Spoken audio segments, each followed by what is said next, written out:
Hello, everybody, and welcome to InHouse-CON. Today is April 3rd. This is season 2, and I thank you all for joining us today. I am so excited to welcome our guests today. But before we do that, let me do a little bit of introduction of myself and a little bit of housekeeping. So my name is Derek Mackey. I am the president and owner of Cool Waters Productions, which is an appearance and autograph management company out in Hollywood. And because of COVID-19, we have all been stuck at home. And can you believe it? It's actually been a year now. It's been a little over a year. And so last year, because we weren't able to attend conventions, we decided to start this virtual convention to allow some of the fans to join some of our clients all from your living room and for a little bit of fun. So that's a little bit about who we are. We thank everybody who has tuned in over the course of the year. We are planning some other dates for April and May of this year. Right now, I believe our first convention, the live convention, is going to be a MagicCon, which is actually happening in Minot at the end of April. It's a very small mom and pop show that we're very excited to be attending to see how we're all going to survive through COVID-19. And then starting in July, we should be seeing some of the larger shows open. And if you go to our appearance page, you can see what those potential conventions are, as well as the guests that will be attending. I will tell everybody, every single promoter that we have spoken to so far that are planning on hosting their events in 2021 are still having backup plans that if they have to postpone their events because COVID either has a new outbreak or something else happens, it could push it back. But fingers crossed that we will be able to see you all on the road, live and in person, starting in July of this year. I really hope that that's true.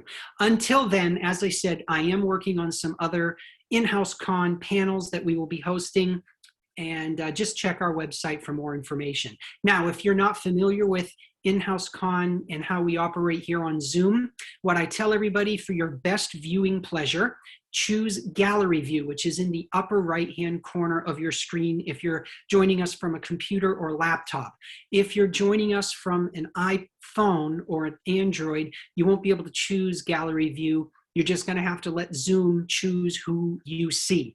And Zoom focuses on noise, so it's basically you're going to be seeing whoever's talking. I have asked our guests to keep crosstalk to a minimum, but do know that this is a live show and we like to keep things easy and free. So if someone laughs or interrupts another guest, they may switch over. But when they're giving their answers, they've been instructed to allow the person to give their answers in full before making any noise so that you can focus on that person who is speaking. But again, laptop, computer, use gallery view. That way you see all 4 of us on screen at one time. It's a much better viewing experience. The chat room that you see in the bottom of your screen, the chat room is for you folks out there. It's for the fans to chat amongst each other. It is not for the celebrity guests or myself to chat with you. If you want to interact with us, and when we get to the part of the show where you guys get to ask our panelists a question, I'm going to ask you to go to the Q&A room. There is a Q&A button in the bottom right-hand part of your screen. Or if you're on an Android or an app, you have to click on the More option or the little gray bars option and choose Q&A. In the Q&A room is where you can put your question and it will be answered live on air. You don't need to wait for me to start the Q&A. You can get your question in there now. Put your thinking caps on, or you can enter a question at any time during the show. And I need to thank some people that helped make today's show possible. Our friends at Alien v Predator Galaxy, our friends at Alien Theory, our friends at Be More Super Podcast, our friends at Harry Potter Express, our friends at Young Artist Academy, Nerd Alert News, and Comic Con Network. All of these fine establishments, which are on social media, have helped spread the word about InHouse-CON over the last year, and we really appreciate their help in getting the word out, and specifically for today's event. So without further ado, I am going to start bringing on our guests. And the way we do that, by the way, guys, is we're going to show you a little clip or trailer from a project that the guest has appeared in, and then we'll bring them on. So let us start with our first guest. I'm going to do a screen share here, and we shall start. Silence, Doctor. Silence will fall. Why are you here? We ran from the silence. Rory, listen to that. All I can hear is silence. There were cracks. Through some we saw silence and the end of all things. Who's that? I saw you before, at the lake. But then I forgot. How did I forget? What are you? Why did you have to kill her?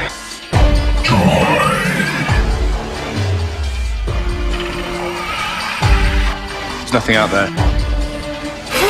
They are everywhere. So you've seen them, but you don't remember them. You seen them too? That night at the warehouse, remember? While you were pretending to hunt us down, we saw hundreds of those things. How long have they been here? As long as there's been something in the corner of your eye, or creaking in your house, or breathing under your bed, or voices through a wall.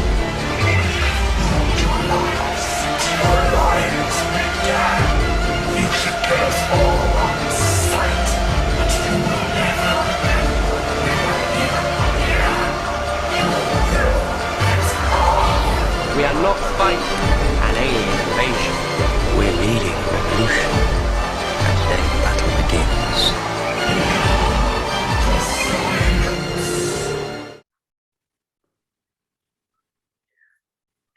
Well, that's a little bit scary. And we used a video we found on YouTube, which combined some of the music from the Saw films, which made it a little bit more eerie for you Doctor Who fans. But anyways, please welcome Marnix Vanderbroek. Hello, Marnix. Hello, hi guys, good morning, welcome. It's morning for us in some parts of the world, but where are you calling in from and what time is it there?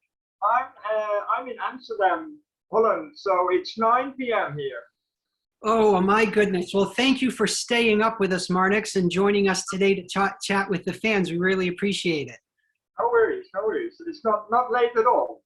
Oh, okay. Oh, so you're a night owl then? Yes, I am. Excellent. Good, good, good. So we'll keep you on for hours and hours and we'll just keep chatting with you.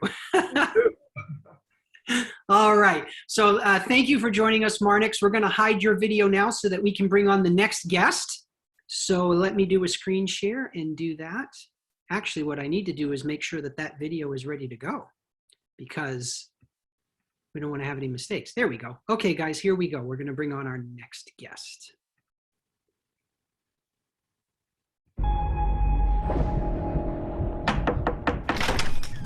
May we have a word? Let me guess. He's done something crazy.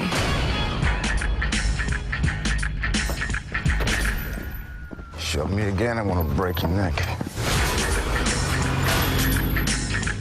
Welcome to the Looney Bus. McKenna. Nebraska Williams. That's Coyle. That's Lynch. With Merckx. Why are you here? I don't think you believe me. Come on, man. I had a run-in with a space alien.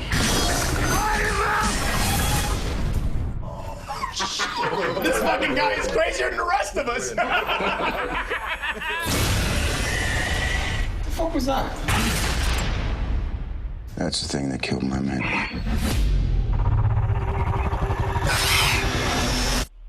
Alien. Guess who's back? It ain't a fucking question. Ain't no living by when the presence of a living legend. Predators. They exploit weakness, tracks its prey, like a game. Seems to enjoy it. That's not a predator, that's a sports hunter. Well, we took a vote. Predators cooler, right? Fuck yeah.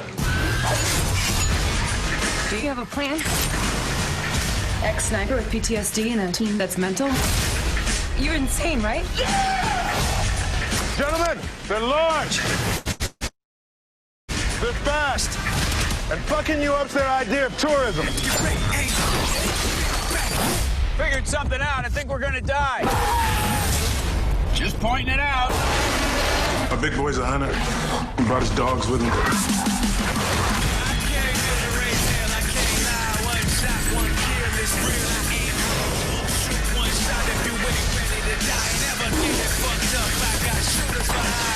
Come on! You are now not in the presence of nice guys.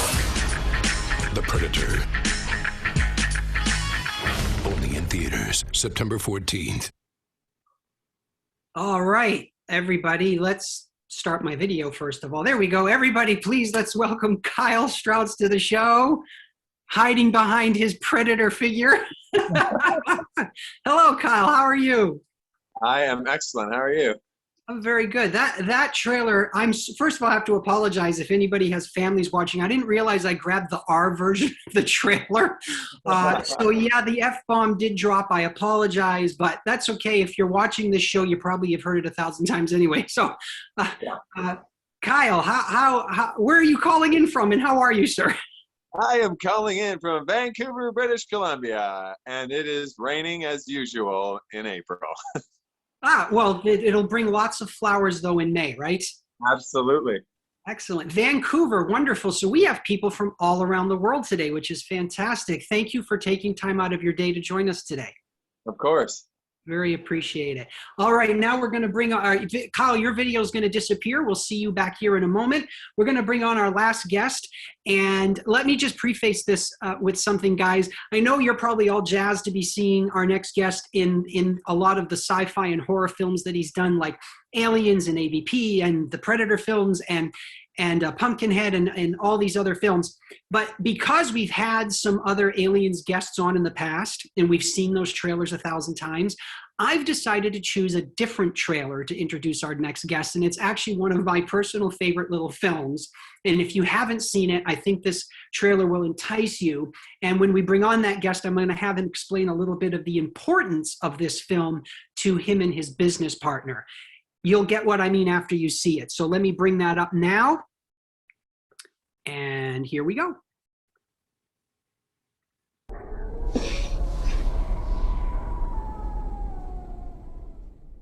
Know that it's worth every treasure on earth to be young at heart. Some people will go to any length to stay young forever.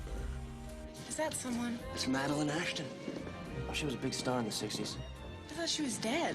Oh, madam, you look younger every day. Thank you, Rose. But Madeline Ashton and her old friend Helen Sharp I've lost men to her before. Mad Hill! are about to go too far. A touch of magic. Drink that potion, and you'll never grow even one day older. Bottoms up. No warning. Now a warning? Siempre viva! Live forever! Ernest, I'm in the morgue. They think I'm dead. You are, but you're not. Are you telling me it doesn't hurt when I do this? It doesn't hurt. She's dead! She's dead, Ernest. Now he's dead. He's dead? Ernest is dead? Everybody's dead! You pushed me down the stairs. I'm so sweaty. I don't think it's sweat, honey. I think you're defrosting.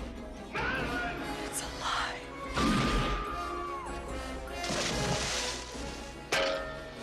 Universal Pictures presents Meryl Streep, Bruce Willis, It's a miracle! and Goldie Hawn. Look at me. I'm soaking wet. Death becomes her. I just have to make a telephone call.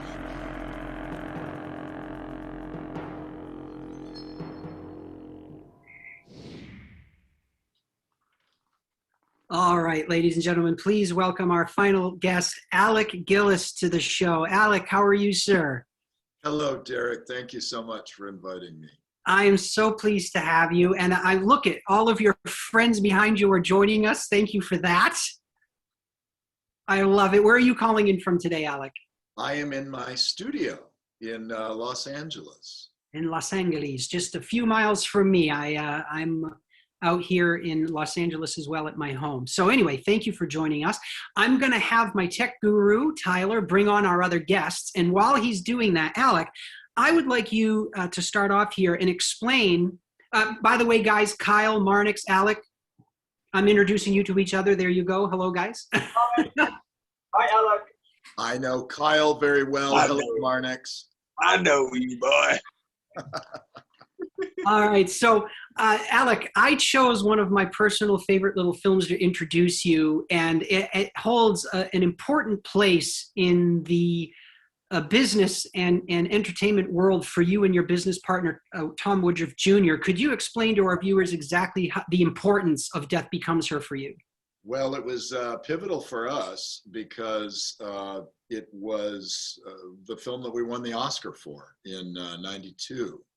And that was a great year for us because we were also nominated in the same category of visual effects for Alien 3.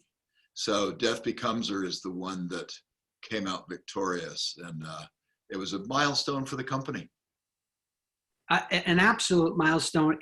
I laughed so hard the first time I saw that film, and to have it be combined with these amazing effects.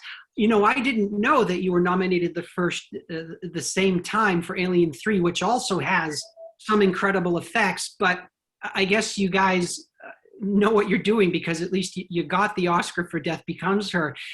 Can you tell us, did you get to work with Meryl Streep, who I adore, and Goldie Hawn directly when you made like their bodies, you know, with the head and the hole in the stomach, and how were they to work with? Yeah, we were doing live casts of them and working closely with them on set. Mostly Meryl. Meryl was very good in helping us with our puppetry, because we built puppets of her with the twisted around neck and a variety of different versions of her. And there are always limitations to puppetry. And what Meryl did wisely was to come to our little, area, our lockup where we were rehearsing, and join in the rehearsals. So she could sort of learn how to move like a puppet does and incorporate that into her post-mortem, like fall down the stair thing, so that she could look a little, we had those conversations with her.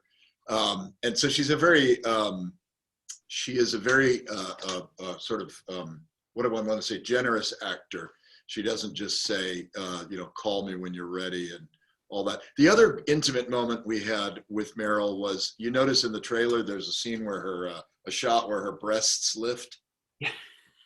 We had to figure that effect out, and it was sort of a last minute thing. And Bob Zemeckis, the director, said, can you guys come up with something? We'll send you a body double, a young woman to work with. And you guys can figure something out. So we're like looking, bring the costume, wear the same costume that Meryl will wear. And we're looking at it, we're tugging on her bra and trying to think, do we put like cables in here? Or, and then we realized, we were like, it's almost as if there was a hand just pushing her breast up. That's all it really needs to be. So we brought our female receptionist in to reach behind our young stand-in and puppeteer her breasts. And we shot the video, and the costume was blousy enough that you could sort of be down on your knees and do that. And then we're like, how do we, who's gonna puppeteer Meryl Breast's Oscar-winning boobs? And luckily, Roy Helland, her makeup artist of 20 plus years, had very long, thin hands, and they were super close with each other. And so he did the puppeteering of Meryl's breasts. But that was one of the more unusual gags we did in that film. Oh my gosh, I love it. She is a consummate professional. And after hearing that story, it just solidifies why she's had such a career in this industry, to go through those efforts to work hand in hand with you guys and be part of a team. And also work breast in hand. Yeah. Now, there was one last little tidbit to the story. The body double that came, it turned out, I didn't realize this until years later when I was reviewing the tapes. It was Katherine Bell from JAG before she was a star. Really? Wow. Katherine Bell, yeah. So she was she was a pro also. Wow, that is incredible. Wow, that is a neat story, one I have not heard in all the years that I've known you. So thank you for sharing that. That's great. And congratulations, I mean, all these years later, and I'm sure you've heard it 1,000 times, but congratulations on winning the coveted Oscar. It's a great honor. Well, it's, oh yeah, it's not here actually. Otherwise I would flaunt it. Oh, that's all right. That's all right. So, all right. So, I have some pre-written questions before we get to any fan questions, and they're kind of all over the map here. Even though I know a lot of my clients personally and have spent time with them, I still don't know everything about them. So I always search the internet and look for things to talk about. And I think I found some interesting questions for my guests today. I'm going to jump now to Marnix and Kyle. And this question is actually directed to both of you, and either one of you can choose, who wants to go first. So the first question is, can you tell our viewers a little bit about the audition process as an actor when you're applying or trying out for a creature role versus an on-camera, just acting role as a dramatic or comedic actor? How is the audition process different, and what is it like in the room? It must be a little embarrassing walking around like an idiot, or no, not an idiot, like a baboon. I don't know how to phrase it delicately. So just tell us about the audition process for being a creature, if you could. Who wants to start that off? I will start if you'd like. Go for it, Kyle. Well, as anyone who knows me already knows that I'm a walking buffoon and a weirdo. So I don't really ever feel weird in the room.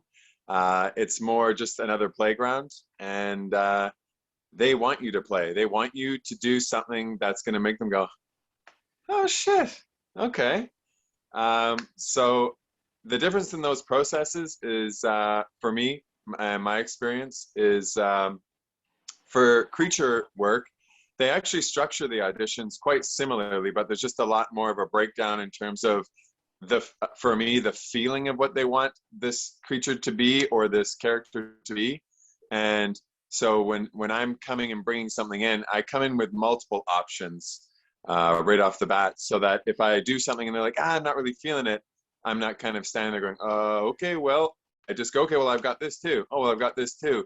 And usually in that handful of big ideas that I bring in, one of them they'll click with, and they'll go, okay, let's play with that. And if it's an at-home tape where I'm not in the room and we can't kind of bounce ideas off of each other, I gamble. I always gamble. I have no fear of just doing something that I think is amazing and fully committing to it, and it usually works. So yeah, I love it. I love the process, and doing creatures allows me to, I have a very large movement background. Before I was ever an actor, I did a style of dance called popping, which is, I've been doing that for about 15 years. And it's all very nuanced, detailed moving. So when I'm at home, I get a lot of chances to take that background of movement and implement it with my acting training, to create these fantastical characters. And I'm 6'9", so it usually comes out really cool, because being a tall guy, most people don't associate tall people with a high, what word am I looking for? A large variety of movement abilities. Right. The tall guy plays basketball and he does the tall thing. Exactly. And as opposed to when I do an acting audition, I mean, I think the prep work is quite similar, to be honest. You get a feeling for the character, you get your lines down, and then you play, and you find something that really connects with you, and then you feel what you think they're going to like, and you match the tone of the breakdown, and you go for it. But I feel like I get a lot more room to play and bounce ideas off each other when I'm doing character work. From my experience anyway. No, perfect answer. Thank you so much, Kyle. Now, Marnix, another very tall gentleman. I'm going to be curious to see who's taller. So Marnix, you'll have to tell us how tall you are, but then tell us about your auditioning process and how you feel about it, please. Yes, I'm 6'7" actually, so I don't know how tall you are, Kyle, but and yeah, that's quite tall, especially for a ballet dancer, because that's my background. I came into the business, into the film business, via the physical acting skills, actually. And my very first audition was for Harry Potter in the UK. At that time, I was doing a show on West End called The Snowman, which I was playing, the main role, but there was another guy playing the main role in the first year. And there is a flying sequence in that show, and the guy had an injury in his leg or something, so they wanted someone else tall, classical ballet dancer who could stand in for the flying part. So I flew to London, and I did that season that particular flying part. And when I did that, the casting director saw me, and she said, "Well, you're quite tall and flexible, and we're looking for more people like you on the books. Do you want to sign up?" So I did. At that time, it's called Physicality, and they got me into the Harry Potter audition, actually. So for me, it was all new, and I didn't know what to expect. I didn't know how to behave. I was very young. This was 2002 or 2003, and I think it was very relaxed for me, because the beginning was like an acting class, and this lady was Elsa Berg. She was the movement teacher. She started it all as us being dancers, and I felt a little bit awkward because I was tall, and I knew I was tall, but I was not at all the tallest, because there were a lot of other guys who were basketball players from the UK or from America, and they were way taller. And soon in the audition, I felt like, okay, I've got something they don't have: my physical skills, my ability to move, and yeah, I think that strengthened me. And yeah, so it was a little bit awkward in the beginning, but later on I felt more confident. And that was the very first one, and all the others were different as well, because I got asked to do the role. There were not other people to do auditioning at the same time. Yeah, so that's sorry. Oh, I was just going to make a comment, and then I'll let you finish. That's every actor's dream, is to be called in for the role and not have to audition. So bravo for you on that. Yeah, but I didn't know that was special, you know. I just thought I do this job and I go back to Holland, and then I wait something. Maybe they call, maybe they don't, and then I go back into dancing.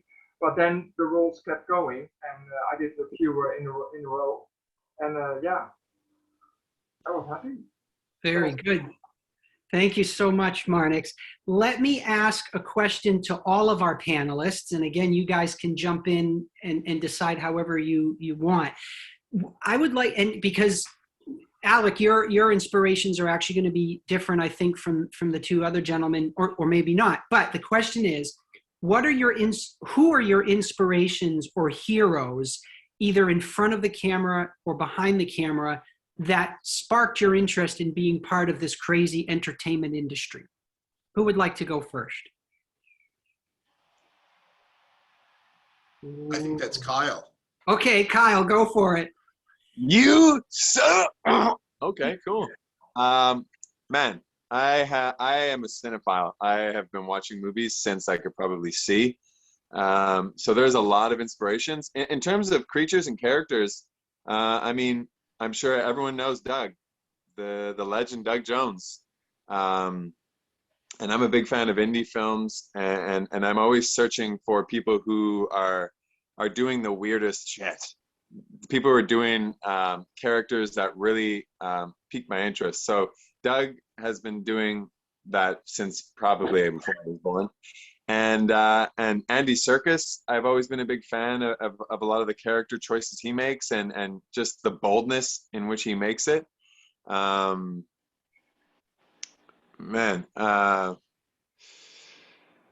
Yeah, I mean, I'm influenced by more than just the people who are doing it, but films. I like to look into films and just see innovation in characters. Honestly, I like a lot more films from the 80s and 90s because I prefer animatronic and physical effects more than CG, hands down. Even when you're using mocap and hiring actors to physically embody these characters, there's something about the animatronic and having characters play them and having these suits that are like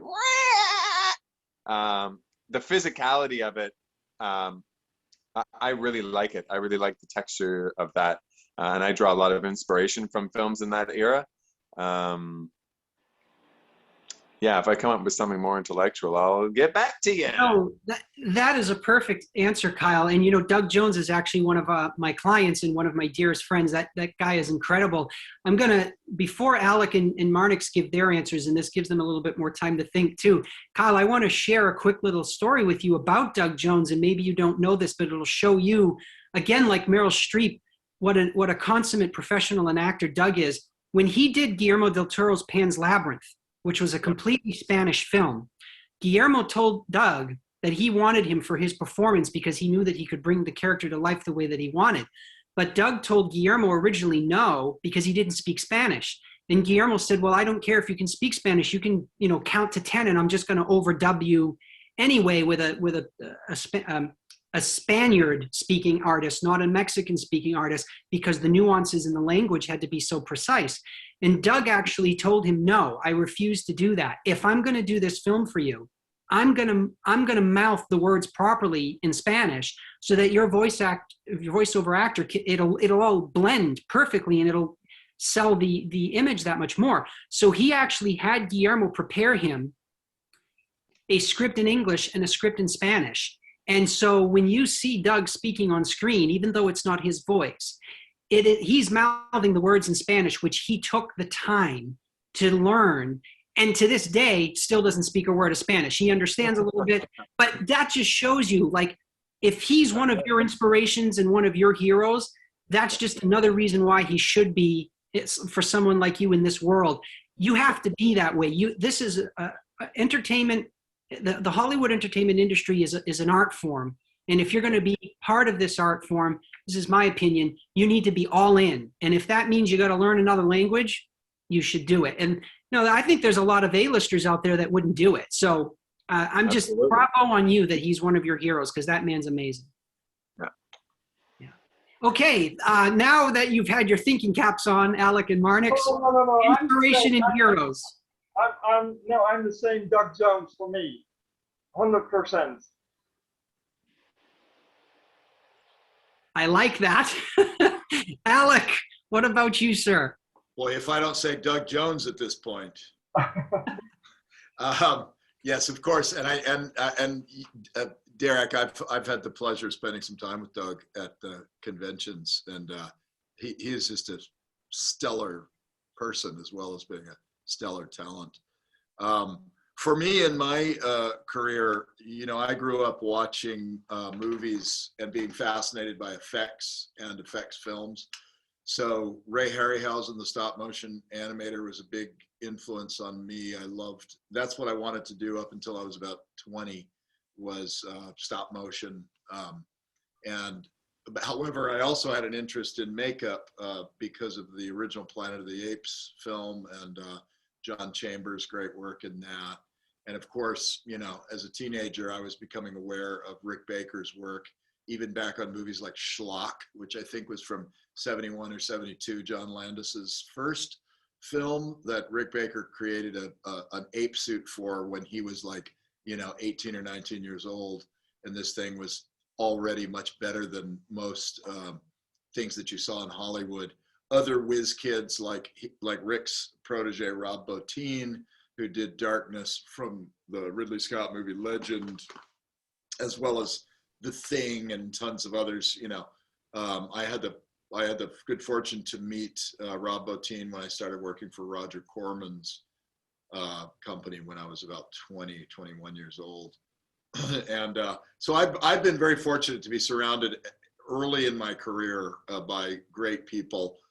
James Cameron was, you know, one of my one of the first people I met in the business. Even before we got in the business, we were carpooling together as newbies, working for Roger Corman. So I got to hear things like, I've got this idea about a hitman from the future who's a robot, but he's got artificial synthetic human skin grown over him, you know, stuff like that. I got to hear little ideas like that. I don't know if that ever became anything, but so I've been very fortunate to have had a lot of intersections with people that I really respect and who have become mentors to me. Stan Winston is my big mentor in the movie business. And I came to Stan Winston right after Terminator and worked on, Invaders from Mars, Aliens, the original Predator, Monster Squad, a lot of these 80s films before breaking off and forming my own company. So I've had a lot of great influences of people that I'm really indebted to. That whole "like we stand on the shoulders of giants" thing is completely accurate, and it gives you a sense, if you understand what that means, it gives you a sense of humility, which I think is important. And if you're in the business long enough, you're going to learn humility because you're going to get beaten up enough, and the only way to deal with it is to be humble. Absolutely. Alec, I'm actually going to stay with you as a perfect interjection or next to the next question that was specifically for you, since you are talking about being around these amazing people at a very early age. How did your business relationship with Tom Woodruff Jr. start? And when did you guys finally create Amalgamated Dynamics, Inc., which is your effects company that you have together? I met Tom at Stan Winston's. It was probably in 1984, maybe, when Terminator was starting. And Jim Cameron recommended me to Stan. And Stan gave me a call and said, "Jim says you know what you're doing, so come on in and work for me." And I had just taken a job on Friday the 13th, Part 4, so I was committed to that. So I had to pass on Terminator. But I got to go in and show Stan my portfolio and tell him, like, I'll be available in 6 months. Can I come back? Sure.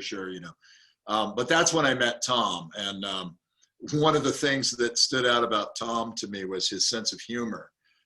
Very dry sense of humor. He was one of the guys working in the back of the shop, and he just had a really funny sort of banter about him that you didn't know if he was being serious or not. So then when I started working at Stan tended to pair us together on projects. Like, Tom would be, Tom would be in charge of the supreme Martian intelligence in Invaders from Mars, and I would assist in sculpture. And then on Aliens, I was in charge of, doing all the Bishop effects, where we split Lance Henriksen in half, and Tom would come and assist me. So we would kind of bounce back and forth. So we were already kind of like a prefab little unit within Stan Winston's. And then when Stan decided he was not going to do effects anymore, except for films that he directed, this would have been after Pumpkinhead, he kind of made an industry-wide announcement that he was sort of stepping back so he could focus on his directing career. And that's when I thought, well, maybe this is limiting things down too much. I will no longer have the opportunity to work with the Robert Zemeckis or the Camerons or Spielbergs or what have you. So I decided that for me, that it was best to move on. I had been at Stan's for a few years, and then I left on good terms, and then Tom followed shortly after, all on good terms with Stan, and we formed ADI in 1988, and our first feature film was Tremors. So that's sort of my origin story.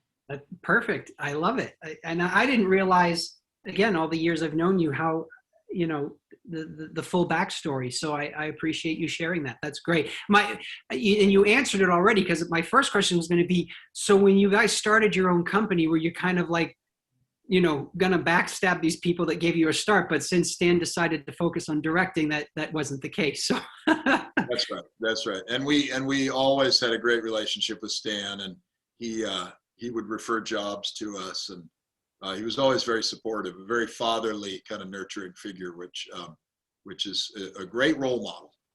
Oh, that's great to hear. That's wonderful. We need those in our lives. Thank you, Alec. My next question is going to be for Marnix and Kyle. Again, you guys can decide who answers first. I would like to know, is there a creature that you would love to play outside, period? And then, is there a role that you would like to play without a mask, meaning, as a human, either leading man or the comic relief, what have you? So what creature role would you like to have, and what human role would you like to have? Who would like to start?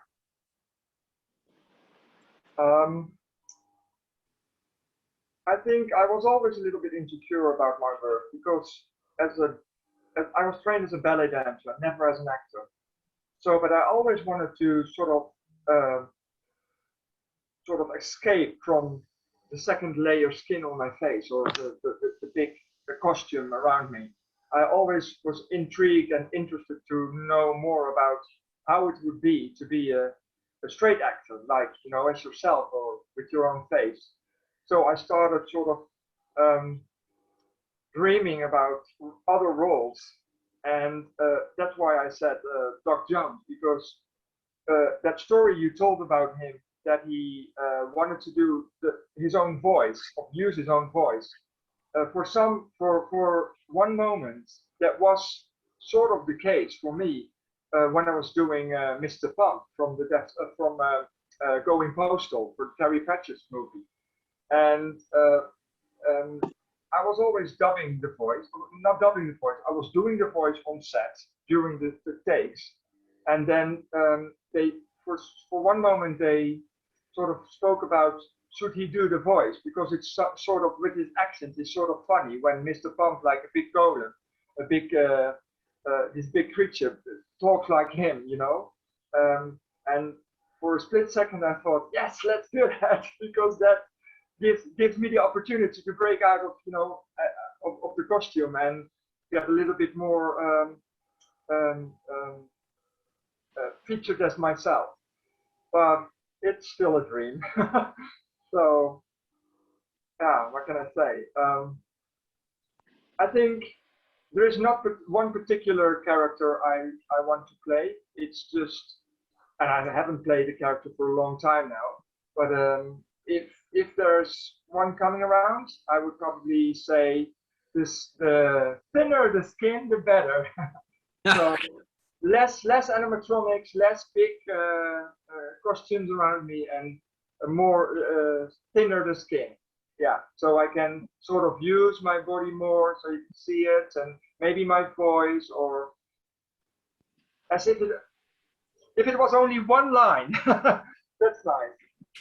Okay, that's great. Well, we'll keep our fingers crossed for you on that. Kyle, how about you, sir? Okay.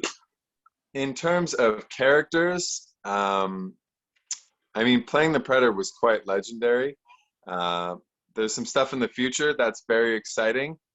Lots of opportunities that I wish I could talk about, but I can't. But I would like to do more characters in that vein. Specifically, I really want to play a Sith in the Star Wars franchise. I can do, I have a bunch of random special skills. I use bow staff, you know what bow staff is. And that can be played as a spear, can be played as anything, or a double-sided lightsaber.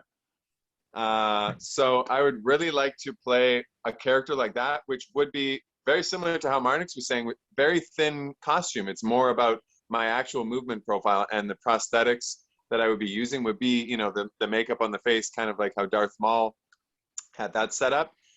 Something like that, and to have, and there actually is a character in the lore named Darth Malik, who is 6'8", and I'm 6'9", so and he literally almost looks like me. I'm also putting this out into the universe because I want it to come to fruition. Kathleen Kennedy, if you're out there. So I really would like to play in that franchise, also because it's a childhood dream. I love everything about Star Wars, and I love playing villains. I'm a really sweet guy in real life, but man, I love to be evil in film. It's just, and it naturally comes to me. So that's for characters. As a person, what specifically the character I would like to be in my regular acting roles as me would be something comedic, kind of like Twins. I don't know if you remember with Danny DeVito and Arnold Schwarzenegger. Of course. The tall and the small. We haven't done that in film in so long, and they're remaking all these things. I would love to jump back to showing a vulnerable side of a tall guy. We're not always giant bouncers in these really dark characters. It'd be fun to really play the height thing, which is already very obvious, but to have that comedy between a short guy and a tall guy back again. I would love to slip into that, because that actually a specialty of mine also is improv comedy. I train a lot of improvisation, and I love it. So I would love a chance to really go down that avenue in my traditional acting roles. And that's a perfect conjunction for my next question, Kyle, because in my research, I found that you were an improv actor. I myself am an improv actor. I'm actually, without patting myself on the back, I'm actually not too bad at it. Ryan Stiles actually stole something that I did on stage and performed it on his anyway. I wish they had called me to do it myself rather than have him do it. But I was curious about your improv, and if you could share a little bit about, you know, what it is that you do out there in Vancouver. Do you do like the live improv shows? And, yes. And share with us. I was training quite actively at a place called Little Mountain Gallery, and they were doing a show every Sunday. All of the teachers had a group called the Sunday Service, and shout out to Sunday Service. They are some of the best improvisers I've ever interacted with. And there's a bunch of them are actually really well-to-do actors, like Brian Beal, for anyone who knows his work. And they were running quite a successful program before COVID got crazy. They were exploding, and just their not just their performance capability, but their ability to hand down the knowledge in a process in a way that is very easy to process. And a lot of them were actively traveling and interacting with some of the big improv groups in Los Angeles and New York, and bringing that knowledge back. And so I got really sucked in the loop. And really, it wasn't even about trying to use it as an actor. I just was obsessed with the community of improv. And because I come from an improv background in my movement, in my dance style, popping, I think I really was attracted to that feeling of never knowing what's going to come out, but the right thing always comes out. The more that you believe it, and the more you let go in that moment. And then I realized that my performances on camera and in the room exploded. My abilities as an actor went tenfold, and I was booking more and being put on hold more. And so I really came to love the feeling of freedom, that something was always going to come out of nothing. And I never really had to worry. And so improv became a multifaceted tool for me in my regular life, in my career, and just a general fun. Improvisers are priceless, honestly. It is a hoot to do improv, and when you can suck the audience into all these comical situations. It's something I really enjoy. So when COVID is done, I assume you'll go back to the theater then? Absolutely. That's an outlet I sorely miss. Good. Well, good luck with it. Now, speaking of other things that we do, Marnix, I want to touch back with you. You mentioned earlier, and I researched this online, that you were a professional dancer before getting into this crazy world of cinema. So can you share a little bit about your dancing background, and is it something that you still do now, or if you were offered something, would you still do? No, not anymore. I'm 45 years old now. So, no, I think my life is a string of accidents. Everything, not an accident, but it happens by accident. Like mine, it's a surprise. I was doing this show in a little place, a little town I was living when I was young, and I was doing a little show. And then a girl came up to me and she said, like, you could be a dancer. Do you want to go to the dance academy in Tilburg? And then see what happens. And I did that, and that's why I, started my dancing career. So after 4 years of the ballet academy, I ended up doing my work experience place at the Dutch National Ballet, which is a classical company in Amsterdam. I was 18 years old. I did that for a year and a half, and then I decided to go on a cruise ship. Because in the dance academy in Tilburg, it was sort of a musical background, musical dance academy. It was combined, so I had singing lessons and acting classes as well. So I wanted to portray that as well on a cruise ship, and I went to work on a cruise ship for 8 months. And when I came back, I ended up doing some musicals here in Holland as well. And from that, now I told you about the Snowman. I went to London to do the Snowman, and there I got cast for Harry Potter, and Harry Potter was the first one, and since then I've done some acting jobs. Wow, working on a cruise ship. Do you get any free time when you're on the cruise ship so you can actually enjoy being on a cruise, or was it all work, work, work? Well, the cruise ship I was working on was not as big as the big American cruise ship, so I think we had 500 guests, and on an American cruise ships, they're much bigger. You speak about 2,000 guests or something. So I had some free time, and on this ship, all the singers, dancers, and entertainers were seen as guests. So I had a normal room on the upper deck, not in the lower decks, and I didn't have to go on Ausflug. Was it in German? What is it in English? Excursions. Oh yes. Yeah. So sometimes you are asked to do an excursion, but I didn't do that. So I had some free time to go on land. Yeah, it was a really nice time actually. I mean, I was 18 years old, so I was very young, didn't know what to expect. I was from home for eight months. I had a relationship. It was hard actually. It was a strange language, German. I had to do all the 7 shows in German. So yeah, it was hard, but it was a nice experience. Wow, that's a great memory to have with you for your life. That's fantastic.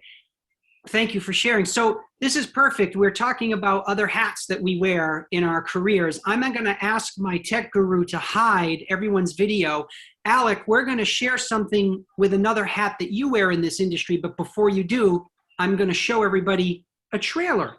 So let's do that. Tyler, let's hide everybody and let's take a look at this trailer.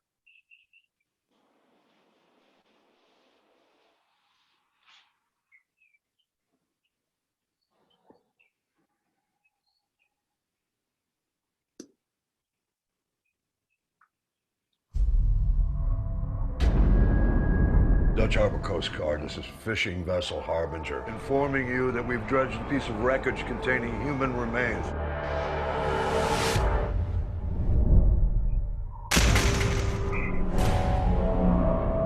What's a tardigrade? His body must be riddled with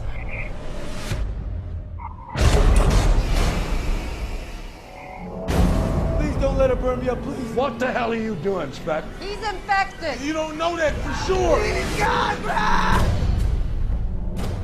The body we found in the wreckage is gone. Are you okay? Can't breathe. There seems to be an organism on the ship. It's gonna get even bigger.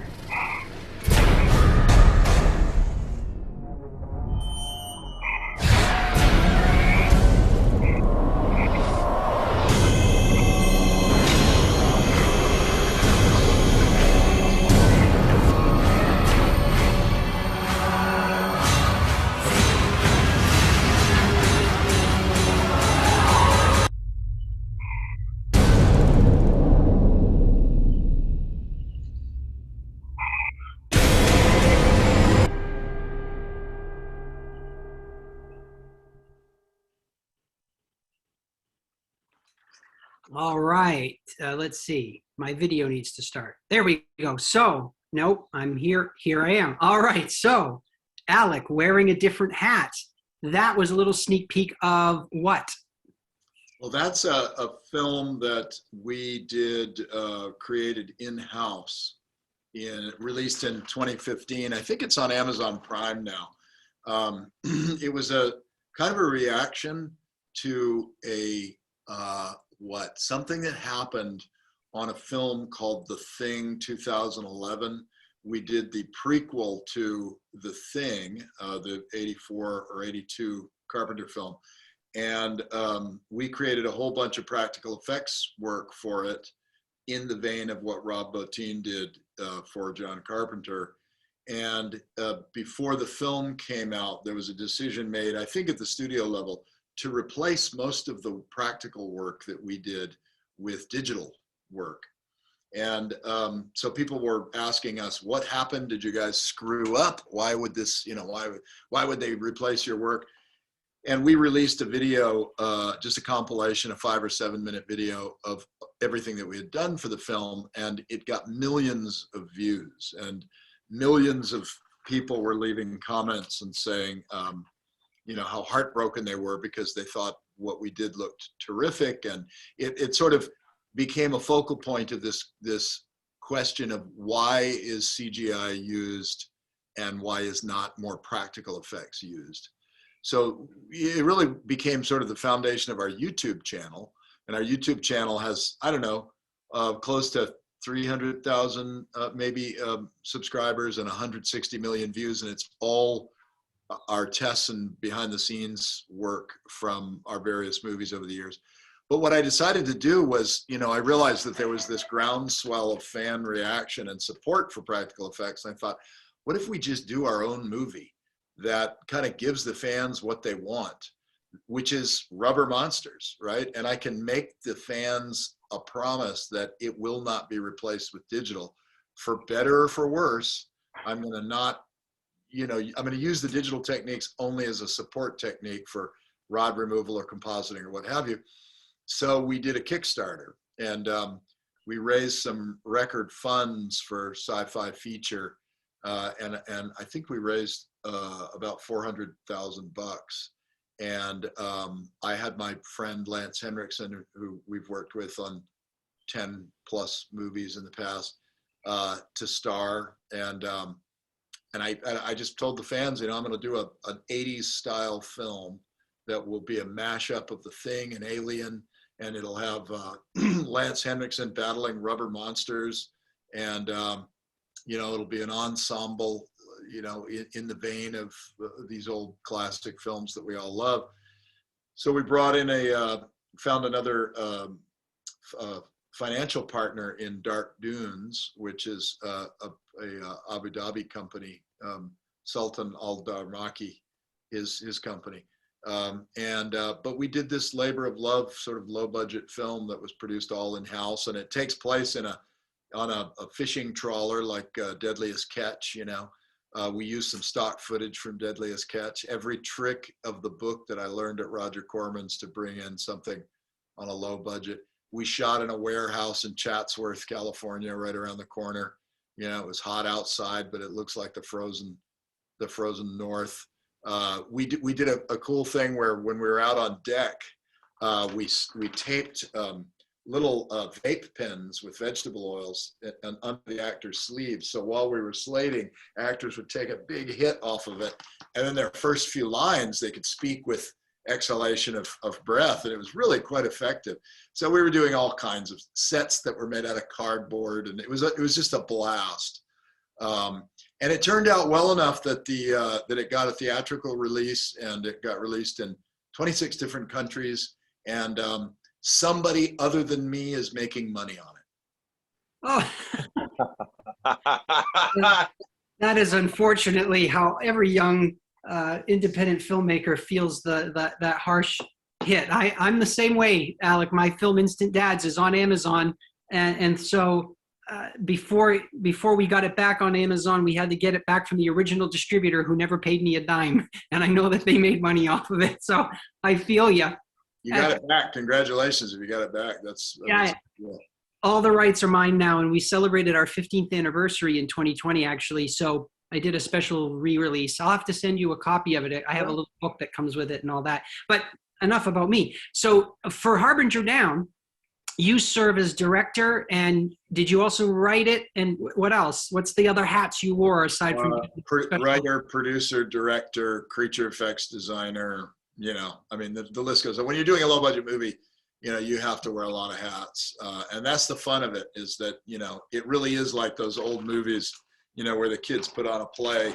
Somebody's dad's got a barn, and, you know, they dig the clothes out of the trunk and all that stuff. That's what I love. You know, my day job is working on big, expensive Hollywood films, but at my core, my big influence was my experience in the low budget world at Roger Corman's. And I just believe that you can do a lot for a little if you have enthusiasm and the freedom to make those choices. And I find low budget films to be very liberating. Absolutely. It's something that I miss, and I'm a big supporter. I watch a lot of them on Netflix and Hulu. You know, sadly, Hollywood forgets that the blockbusters they churn out all stem from those original ideas back then of the people that struggled because they had a dream, and it's really sad. I am not a fan of, like the Marvel movies or the DC movies with, Transformers where, everything's CG. To me, it's not real. I like tangible effects, things you can touch. Your eye knows the difference, and having those ideas. I can tell you guys, I brought Alec to a few conventions when Harbinger Down came out to promote the film. I've seen the film a couple times. I went to the LA premiere. It is absolutely an amazing film, and I encourage all of our viewers live or who are going to watch this later on YouTube, if you have not seen it, please watch it because it's excellent. You will not be disappointed at all.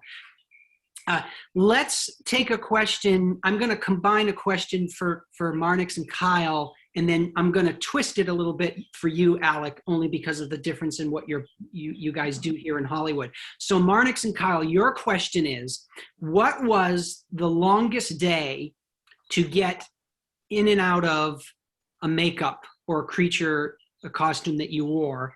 And Alec, your question is going to be, what is the hardest effect that you've ever accomplished, whether it's low budget or big budget? Who would like to go first? Kyle, go for it. Sure. I'll rip through that. Depending, there's stuff with suits I find isn't actually as time consuming. It's more of a process of knowing which piece goes on first and getting that process together.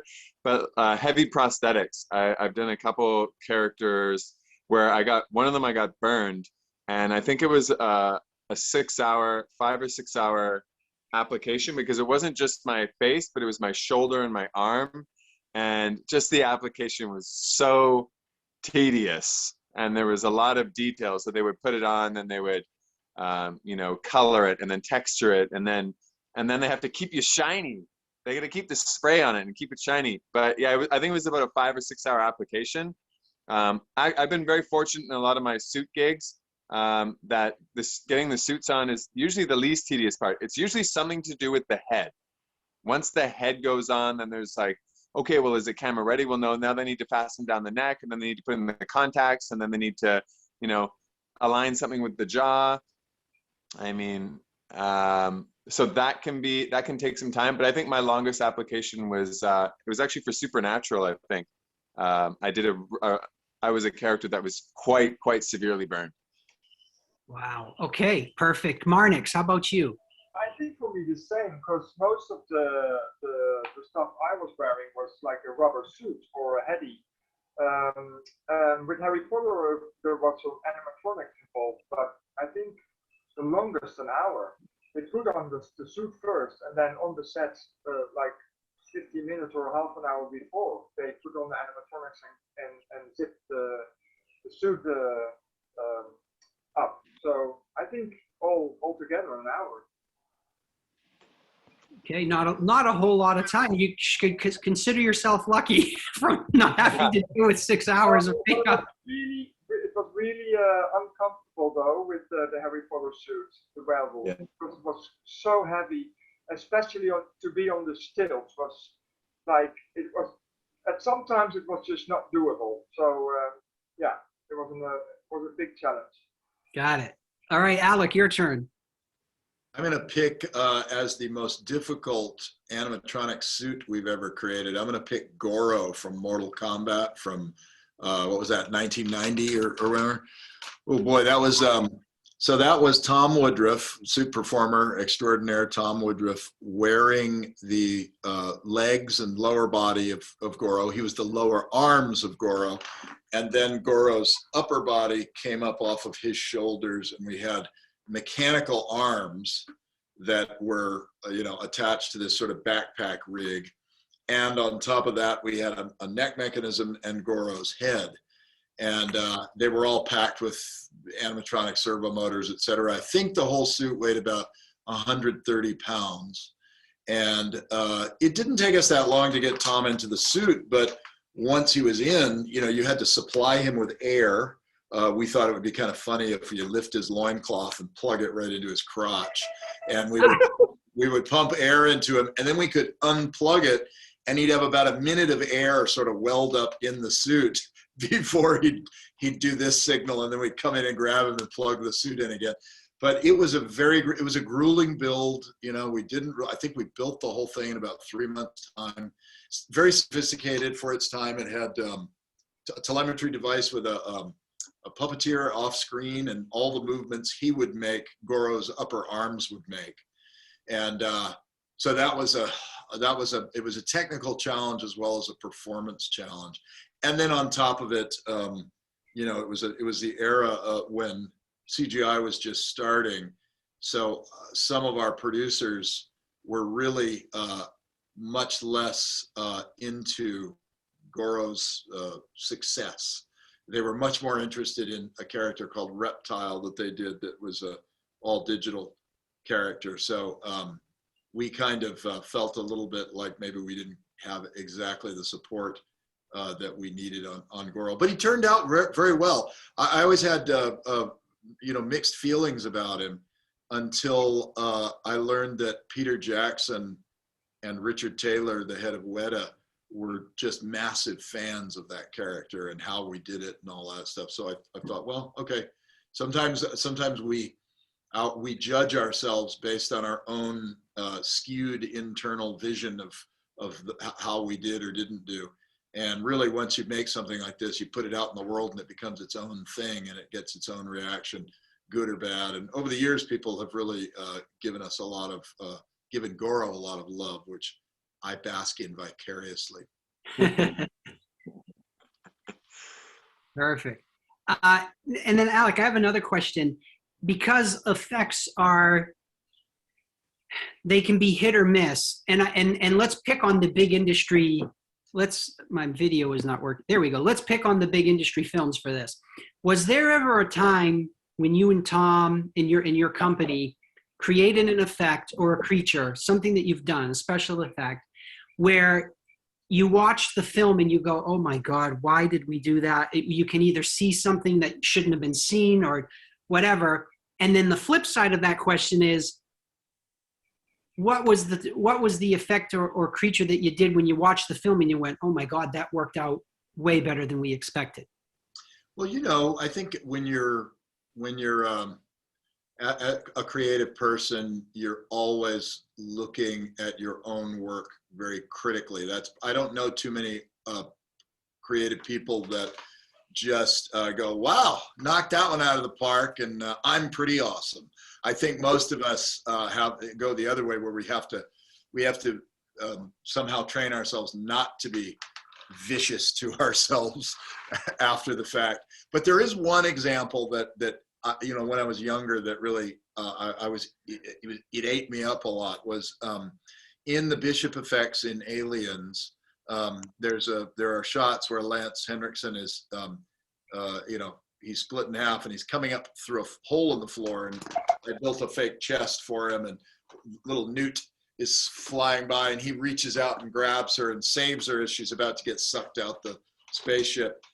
And I didn't have a way engineered, I didn't think of this, to like strap him down so that he couldn't lift himself up out of that hole, because an actor is going to do what he's got to do to grab that little girl, right? He's doing the right thing.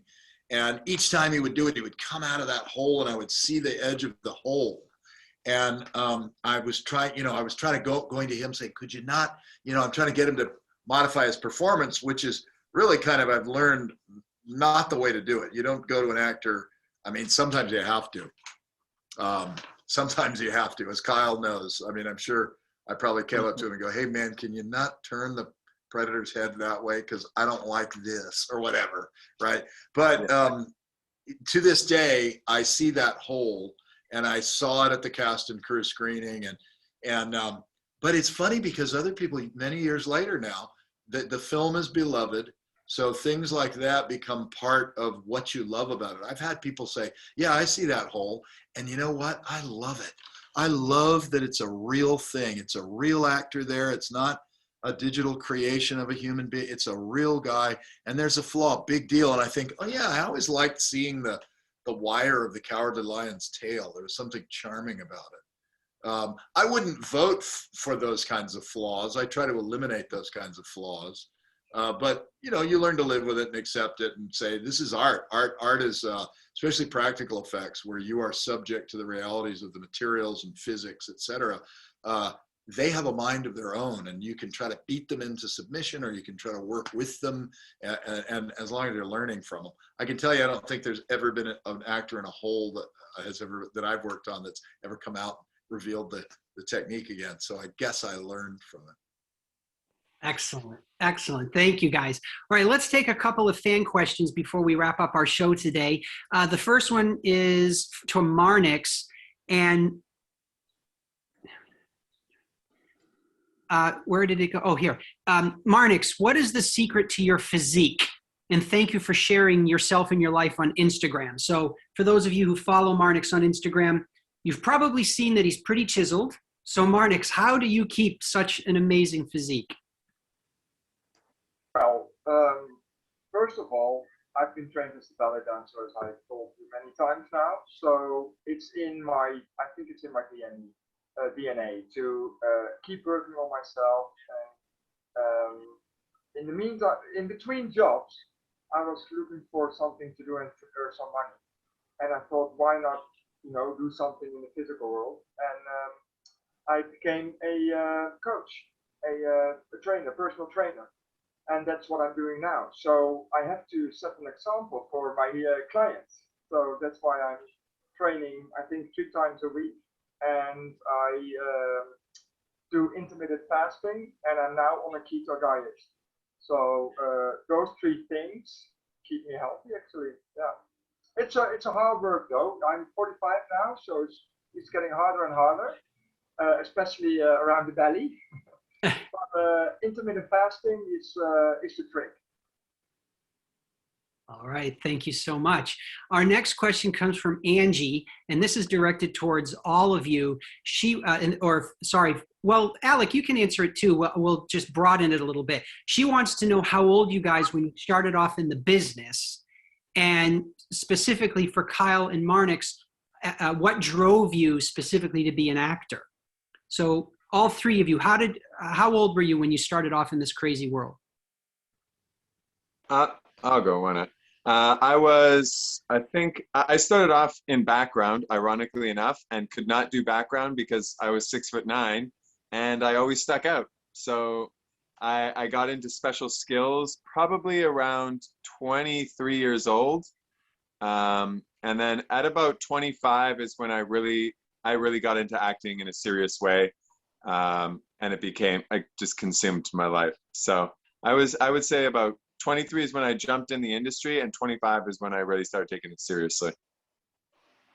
All right, Marnix. Well, I think I was 21.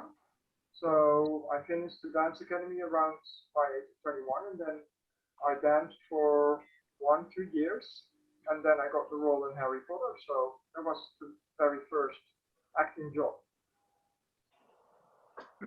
Alec, how about you, sir? I got my first professional job when I was 20, so that was 17 years ago. Excellent. You look amazing. You must be training with Marnix. Intermittent fasting. Yes. True. Love it. All right, our next question is from Lisa, and this is actually directed towards Alec. She wants to know how your experience with movie creatures translated into the Worlds book, and why did you decide on that format? And Alec, I guess you should probably explain to those of us who don't know what it is, exactly what is Worlds. Let me do a screen share to show the cover here. Worlds is a book that I created. It was published in 2005, and it's kind of it's a science fiction coffee table book. I'm a huge fan of National Geographic, so I wanted to put something out there that had photorealistic images that looked like they could have been from National Geographic if National Geographic was in the future and on other planets. So it's sort of I say that it's a mission of discovery that becomes a struggle for survival. It's kind of a Robinson Crusoe story told from a first-person point of view of an explorer, a space explorer who's exploring the first habitable planet discovered, and there's a mystery to the planet and so on. And I kind of decided to do it in this wide format because I wanted it to mimic a widescreen movie, because ultimately I'd love to see this as a film. So I thought, well, I may as well, present it in a cinematic way. So it's a book I wrote, and at ADI with my artists, we created all of the images that is in the book. And I have a big interest in, like, as I said, National Geographic, but, David Attenborough documentaries, nature documentaries, and so on. And as a creature effects designer, I'm a student of biology, and I love to bring realism to the creatures wherever possible.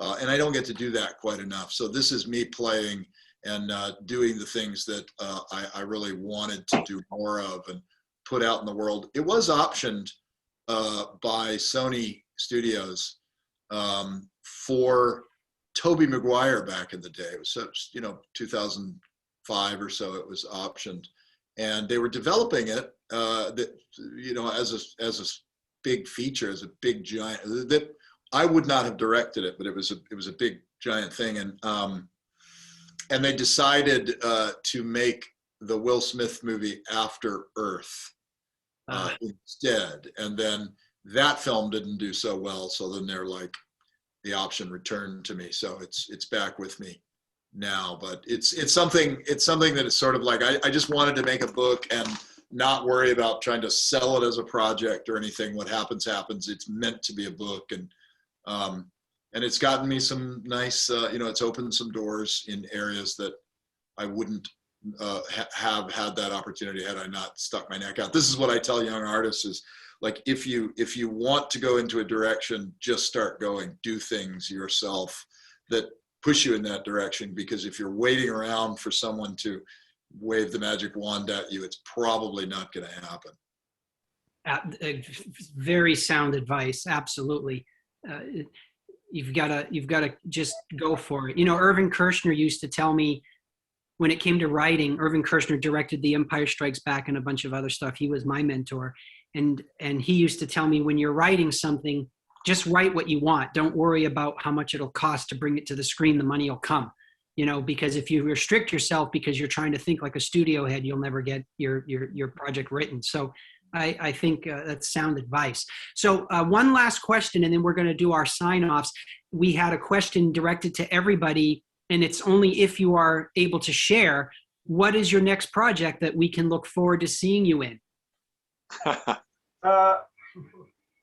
Well, I can be short. I don't know. There's nothing on the line for me now. Okay. Kyle? I can be cryptic, and I can say there's things on the line I can't talk about that are exciting, but I actually have just released a project I was doing in the winter of 2020, and it's a reimagining of Are You Afraid of the Dark? I played the series villain. It's season 2. It's called Curse of the Shadows, and I play a character called the Shadow Man, and they put a lot of my character on screen. They didn't cut it up. They let me do the movement, and it's great, and it's blowing up. Nickelodeon just had their run, and YTV just picked it up for a Canadian run. So yeah, it's doing well. So that's fun stuff that's just happened, and I have some exciting stuff coming up that I'm sure you people who know how to use the internet will be able to find out. Excellent. Well, good luck with that, guys. And Alec, how about you? Well, like Kyle, I will be cryptic about current projects, but there is something in the works it's really great and it's really fun. And you guys are going to love it. We'll talk all about it later. But I guess the other thing, when I talk about my love of low-budget movies, we are finishing up another in-house modest budget film called Wellwood. I don't know if you can see that right there. That shouldn't be in the screen right there. But that's a little alien character here. I'm just going to do that because the film's not done yet.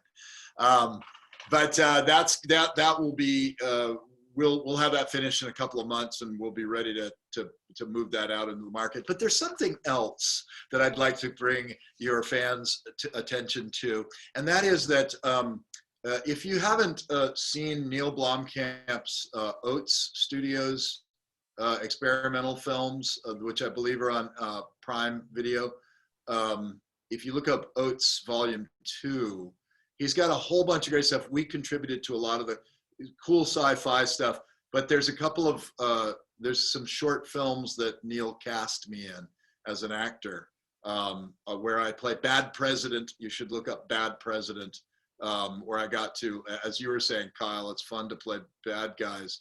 I really love playing assholes. I guess it's part of my personality. You are an asshole. Yes, that's why I'm good at it. That's what Neil saw in me. But there's that, and there's his Cooking with Bill. It's a recurring thing in the Oates that I'm in, sporting an 80s mustache. So if you're interested in all that kind of stuff, please check it out. One last plug, my YouTube channel. If you guys love practical effects, look up Studio ADI's channel, and there's over 300 videos for you to peruse and look at the how we did it stuff, going all the way back, even as far as the movie Cocoon, which I worked on, but on more recent stuff as well. Thank you very much. I will take no more of your time.